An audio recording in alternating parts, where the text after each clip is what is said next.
Assalomu alaykum, aziz tomoshabinlar. Bugun men juda og'riqli savolni ko'taryapman. 6 yoshdan keyin odamni davolashdan bosh tortishlari mumkinmi? Yoshingiz o'tgan, endi nima qilamiz? Bu operatsiya sizga berilmaydi. Kvota yoshroqlarga shifokorlar aytdi. Oltindan keyin foydasi yo'q degan gaplarni eshitganlar ko'payib ketdi. Bu mavzu faqat pensionerlarga emas, har bir oilaga tegishli. Chunki bugun ota-onamiz, ertaga o'zimiz shu eshik oldida turishimiz mumkin. Men bugun sizga vahima tarqatish uchun emas, aniq tushuntirish uchun gapiryapman. Qachon shifokorning rad javobi qonuniy bo'lishi mumkin. Qachon esa bu oddiy beparvolik yoki huquq buzilishi bo'ladi.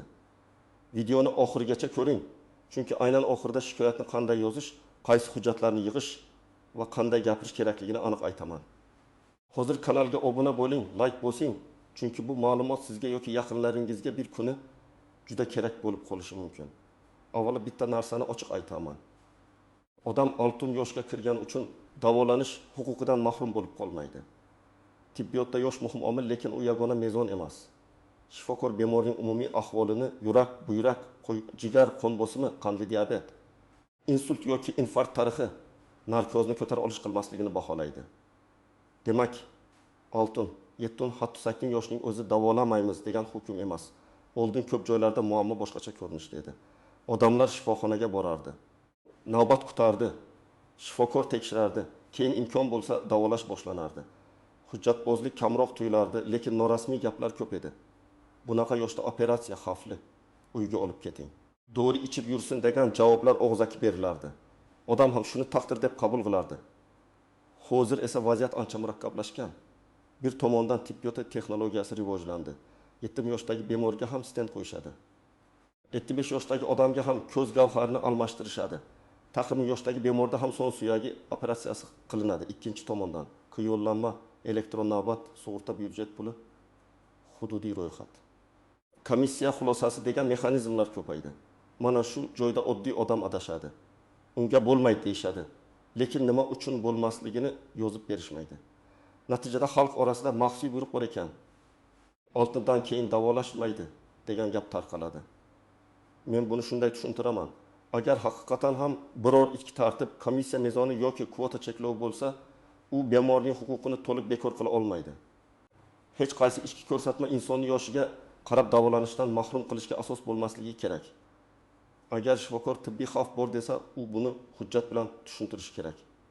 Agar kvota yo'q desa, navbatga qo'yishi yoki boshqa yo'lni ko'rsatish kerak. Agar bu muassasada imkoniyat yo'q desa, yuqori darajadagi shifoxonaga yo'llanma berish kerak. Shunchaki yoshingiz o'tgan degan gap yetarli sabab emas. Endi kim xavotir olishi kerak, kim esa ortiqcha qo'rqmasligi kerak, shuni alohida ajratib beraman. Birinchi guruh rejalashtirilgan operatsiya yoki murakkab davolanish kerak bo'lgan 6 yoshdan oshgan odamlar. Masalan, 33 yoshli erkakda yurak tomirlarida to'rayish bor. Unga stent kerak bo'lishi mumkin. Poliklinikada siz pensionersiz, dorilarni ichib yuring deyishsa, bu yakuniy javob emas. Bunday bemorga kardiolog ko'rigi, EKG, ekokardiografiya, qon tahlillari, kerak bo'lsa koronarografiya xulosasi kerak. Agar stent qo'yish xavfli bo'lsa, sabab yozilishi kerak. Masalan, buyrak yetishmovchiligi og'ir, qon ivishi buzilgan, umumiy ahvol narkoz yoki kontrast modda uchun xavfli. Lekin shunchaki yosh tufayli rad etish noto'g'ri. Ikkinchi misol, 68 yoshli ayolda tizza bo'g'imi yemirilgan, yurishi qiyin, og'riqdan kechasi uxlamaydi. U protez operatsiyasi haqida so'raydi. Agar unga bu yoshda protez shart emas deyishsa, men darhol savol beraman. Rentgen darajasi nechanchi bosqich, yurak holati qanday, qon miqdori nazoratdami, vazni qancha? Operatsiyadan keyin reabilitatsiyaga imkon bormi? Ya'ni qaror yoshga emas, real tibbiy ko'rsatkichlarga bog'liq bo'lishi kerak. Ba'zi 68 yoshli odam 7 yoshli odamdan sog'lomroq bo'ladi. Ba'zi 55 yoshli bemor esa og'ir kasalliklar sabab katta operatsiyani ko'tara olmaydi. Uchinchi misol, 72 yoshli otaxon insultdan keyin yotib qolgan. Oila shifoxonaga olib boradi. Ularga uyda qaranglar. Bu yoshda tiklanmaydi deyshadi. Bu juda nozik masala. Insultdan keyin to'liq tiklanish har doim ham bo'lmaydi. Lekin bu davolash kerak emas degani emas. Bunday bemorga bosimni nazorat qilish, qon suyultiruvchi yoki boshqa dorilarni to'g'ri tanlash, yotoq yaralarini oldini olish, fizioterapiya, logoped, nevrolog kuzatuvi ovqatlanish va infeksiya nazorati kerak bo'lishi mumkin. Tiklanmaydi degan gap bilan bemorni tashlab qo'yish mumkin emas. 4-misol. 61 yoshli ayol onkologik tashxis bilan keladi. Unga yoshingiz katta, kimyoterapiya og'irlik qiladi deyishadi. Bu yerda ham gap juda aniq bo'lishi kerak. Onkologiyada yosh emas, o'smaning turi, bosqichi, tarqalishi, bemorning umumiy kuchi, qon ko'rsatkichlari, jigar buyrak faoliyati, yurak holati hisobga olinadi. Ba'zi bemorga to'liq kimyoterapiya emas, yengillashtirilgan sxema beriladi. Ba'zida nurlantirish, ba'zida operatsiya, ba'zida og'riqni bosuvchi va hayot sifatini yaxshilovchi palliativ yordam kerak bo'ladi. Lekin palliativ yordam ham davolashning bir turi. U hech narsa qilmaymiz degani emas. Kimlar ortiqcha vahimaga tushmasligi kerak. Agar shifokor sizga operatsiya qilmaymiz, chunki hozir qon bosimingiz 220 ga chiqyapti. Qandingiz o'yin to'kich, gemoglobiningiz juda past, avval tayyorlaymiz desa, bu rad etish emas. Xavfsizlik chorasi bo'lishi mumkin. Agar hozir infeksiya bor, avval uni davolaymiz desa ham bu mantiqli. Agar sizga bu usul emas, boshqa davolash kerak desa, buni ham eshitish kerak. Muammo shundaki shifokor sababni tushuntirishi, hujjatga yozishi va keyingi qadamni ko'rsatish kerak. Odamni eshikdan chiqarib yuborish, tushuntirmaslik, yozma javob bermaslik katta xato. Men ko'p uchratadigan vaziyatlardan biri bemor farzandi bilan boradi. Kabinetda shifokor 3 daqiqa gaplashadi. Yoshi katta, uyga olib boring deydi. Farzand esa hayajonda bo'ladi. Savol bermaydi. Hujjat olmaydi. Keyin uyga kelib g'azablanadi. Mana shu joyda eng katta xato qilinadi. Siz og'zaki gapga ishonib qolmasligingiz kerak. Tibbiyotda og'zaki rad javobi keyin isbotlash qiyin bo'lgan holat. Shuning uchun har doim xulosa, ko'rik varaqasi, komissiya qarori, yo'llanma yoki yozma tavsiya so'rash kerak. Birinchi nozik jihat, davolashmayapti bilan aynan siz xohlagan usulni qilmayapti. Bir xil narsa emas. Masalan, bemor menga albatta operatsiya qiling deydi. Shifokor esa sizda operatsiya foydasidan ko'ra xavfi ko'proq, dori bilan yoki boshqa usul bilan yuramiz deydi. Bu holatda bemor o'zini rad etilgandek his qiladi. Lekin agar shifokor tibbiy asos bilan boshqa yo'lni tanlagan bo'lsa, bu qonuniy bo'lishi mumkin. Biroq asos yozilishi kerak. Ikkinchi nozik jihat, kvota va bepul davolanish masalasi. Ba'zi murakkab operatsiyalar, qimmat muolajalar, protezlar, stentlar, onkologik davolashlar byudjet yoki maxsus dasturlar orqali beriladi. Bu yerda navbat, hududiy ro'yxat, komissiya qarori bo'lishi mumkin. Lekin kvota yo'q degan gap bemorni umuman tashlab qo'yish degani emas. Sizga navbat raqami, qaysi komissiya ko'rishi, qachon javob bo'lishi boshqa muassasa imkoniyati. Pullik yoki imtiyozli variantlar haqida tushuntirish berilishi kerak.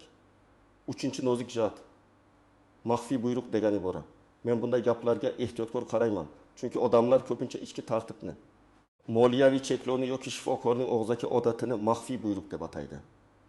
Agar kimdir sizga yuqoridan buyruq bor, oltinidan oshganlarga qilinmaydi desa, darhol so'rang, buyruq raqami nechi, sanasi qachon, qaysi tashkilot chiqargan, menga yozma javob bering. Odatda shunday savoldan keyin gap o'zgaradi. Chunki yozma javobda yoshga qarab kamsitish ochiq ko'rinib qoladi. 4-nozik jihat, bemorning roziligi va xavfni tushunishi. Katta yoshdagi bemor operatsiya yoki muolaja oldidan xavflarni bilishi kerak. Masalan, 74 yoshli odamda yurak yetishmovchiligi bo'lsa, narkoz xavfi yuqori bo'lishi mumkin. Shifokor buni tushuntiradi. Bemor va oila rozilik beradi yoki rad etadi. Lekin rozilik shaxsiy shifokorni ham bemorni ham himoya qiladi. Yomon tomoni, ba'zi joylarda xavfni tushuntirish o'rniga baribir bo'lmaydi deb qo'ya qolishadi. To'g'ri yo'l esa xavfni baholash, maslahat berish, muqobil usul ko'rsatish, yozma qaror chiqarish. 5-nozik jihat, qarindoshlarning o'zi ham ba'zan davolanishga to'siq bo'ladi. Men buni ochiq aytaman, chunki bu hayotda bor. Ba'zi farzandlar otam qiynalmasin, shifoxonaga olib bormaymiz deydi. Bu merdan bo'lishi mumkin, lekin ba'zan bemorning huquqi cheklanadi. Agar odam hushida, fikri joyida bo'lsa, qarorni o'zi aytishi kerak. Farzand, kelin, kuyov, aka-uka uning o'rniga hamma narsani hal qilib qo'ymasligi kerak. Katta yoshdagi inson ham o'z tanasi va davosi haqida qaror qilish huquqiga ega. 6-nozik jihat. Hujjatdagi bitta so'z keyin hamma narsani o'zgartiradi. Masalan, xulosada operatsiyaga qarshi ko'rsatma yo'q deb yozilsa, bu bir ma'no. Hozircha operatsiyaga tayyor emas, terapevtik tayyorgarlikdan keyin qayta ko'rilsin desa, boshqa ma'no.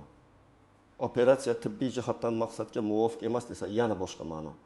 Shuning uchun xulosani shunchaki olib qo'ymang, o'qing, tushunmagan joyingizni so'rang. Agar kerak bo'lsa, boshqa mutaxassisdan ikkinchi fikr oling.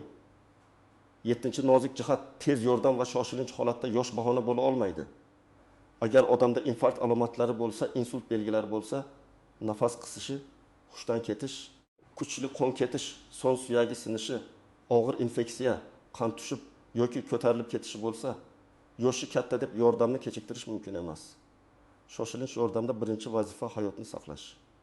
Keyin bemorning umumiy ahvoli, keyingi davolash rejasi muhokama qilinadi. Endi eng muhim qism, siz nima qilishingiz kerak? Men sizga oddiy, amaliy tartibni aytaman. Birinchi qadam, barcha tibbiy hujjatlarni yig'ing. Pasport yoki ID karta nusxasi, pensiya guvohnomasi bo'lsa, oldingi kasallik varaqalari, ambulator karta ko'chirmasi, qon tahlillari, EKG, UZI, MRT, KT, rentgen, shifokor xulosalari, qabul qilingan dorilar ro'yxati. Allergiya haqida ma'lumot. Ko'pchilik shifoxonaga faqat bemorni olib boradi, hujjatlarni esa uyda qoldiradi.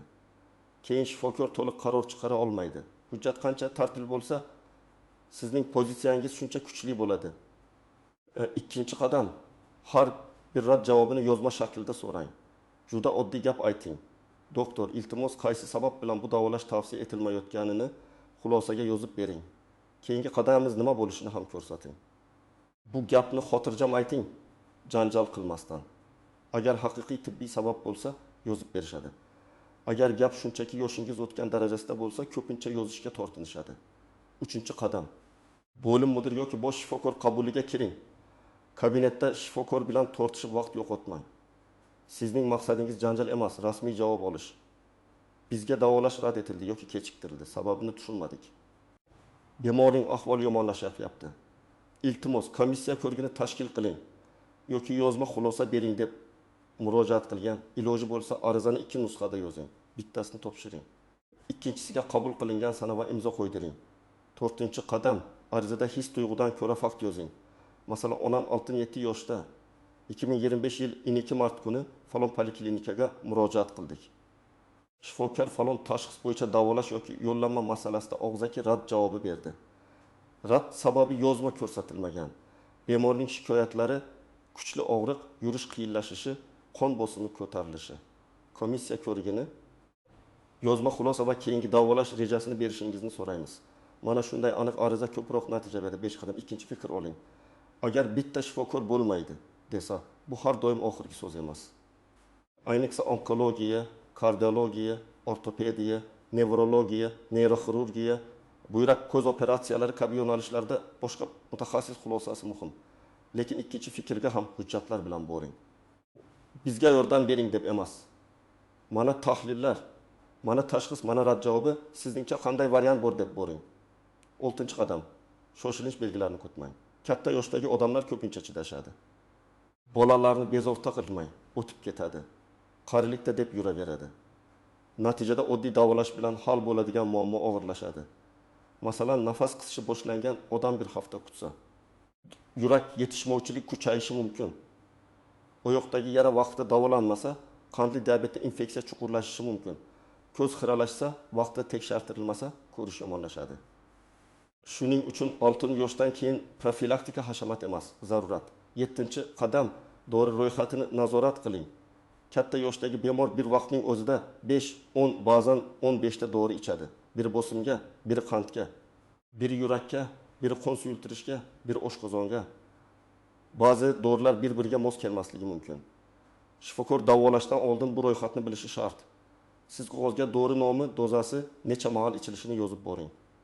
Bu operatsiya yoki muolaja xavfini baholashda juda muhim. 8-qadam, telefon suhbatiga emas, hujjatga tayaning. Menga tanishim aytdi. Hamshira shunday dedi. Registraturada qaytarishdi degan gaplar bilan muammo hal bo'lmaydi. Rasmiy murojaat qiling, ro'yxatdan o'tkazing, javob muddatini so'rang. Agar tuman darajasida yechim bo'lmasa, viloyat sog'liqni saqlash boshqarmasi, tegishli vazirlikning murojaat kanallari, ishonch telefonlari, xalq qabulxonalari orqali murojaat qilish mumkin. Har joyga bir xil aniq matn va hujjatlar nusxasini yuboring. 9-qadam. Bemorning o'zini ham suhbatga qo'shing. Agar onangiz yoki otangiz hushyor bo'lsa, shifokorga o'z shikoyatini aytsin. Qachondan beri og'riyapti? Og'riq qayerda? Yurishi qanchalik cheklangan? Kechasi uxlay oladimi? Doridan foyda bormi? Qarindoshlar ba'zan hammasini o'zlari gapirib yuboradi. Bemor esa jim o'tiradi. Shifokor uchun bemorning o'z ovozi muhim. 10-qadam rad javobini eshitgan zahoti hissiyotga berilmang. Men tushunaman. Ota-onangiz haqida gap ketganda odamning jahli chiqadi. Lekin baqirish, haqorat qilish, video bilan qo'rqitish ba'zan jarayonni qiyinlashtiradi. Xotirjam, lekin qat'iy bo'ling. Men janjal qilmoqchi emasman. Men faqat yozma asos. Davolash rejasi va keyingi yo'nalishni so'rayapman degan pozitsiya eng kuchli pozitsiya. Yana bir muhim narsa, davolanish huquqi bor degani har qanday muolaja albatta qilinadi degani emas. Tibbiyotda foyda va zarar tarozisi bor. Masalan, juda og'ir ahvoldagi bemorga katta operatsiya qilinsa, u operatsiya stolida yoki keyingi kunlarda vafot etish xavfi yuqori bo'lishi mumkin. Bunday vaziyatda shifokor ehtiyotkor bo'ladi. Ammo ehtiyotkorlik bemorni tashlab qo'yish emas. Og'riqni kamaytirish, nafasni yengillashtirish, infeksiyani davolash, parvarish bo'yicha ko'rsatma berish, uy sharoitida yoki statsionarda kuzatish ham tibbiy yordamdir. Agar sizga 6 yildan keyin bunday davolash berilmaydi deyishsa, men tavsiya qiladigan eng kuchli savollar mana bular. Bu tibbiy qarormi yoki tashkiliy cheklovmi? Qarorni kim chiqardi? Komissiya ko'rdimi? Yozma xulosa olsam bo'ladimi? Muqobil davolash rejasi qanday? Qaysi yuqori muassasaga yo'llanma berasiz? Navbatga qo'yiladimi? Qayta ko'rik sanasi qachon? Shu savollar vaziyatni darhol aniq qiladi. Bugungi mavzuning asosiy mazmuni shunday. 6 yoshdan keyin odamni faqat yoshi sabab davolashdan chetlatish to'g'ri emas. Yosh muhim, lekin qaror tibbiy ko'rsatkichlar, xavf, foyda, bemorning umumiy ahvoli va hujjatli xulosaga asoslanishi kerak. Og'zaki bo'lmaydi degan gap bilan to'xtab qolmang. Yozma javob so'rang, komissiya talab qiling, hujjatlarni yig'ing. Ikkinchi fikr oling va murojaatingizni rasmiy qiling. Men sizdan so'rayman, siz yoki yaqinlaringiz shunday holatga duch kelganmisiz? Yoshingiz katta deb davolashni cho'zishganmi yoki rad etishganmi? Izohlarda yozing. Chunki boshqalarning tajribasi ham ko'pchilikka yordam beradi. Agar video foydali bo'lgan bo'lsa, like bosing, kanalga obuna bo'ling va yaqinlaringizga yuboring. Bu mavzu bugun kimningdir otasi, onasi, buvisi yoki bobosining hayotiga bevosita ta'sir qilishi mumkin.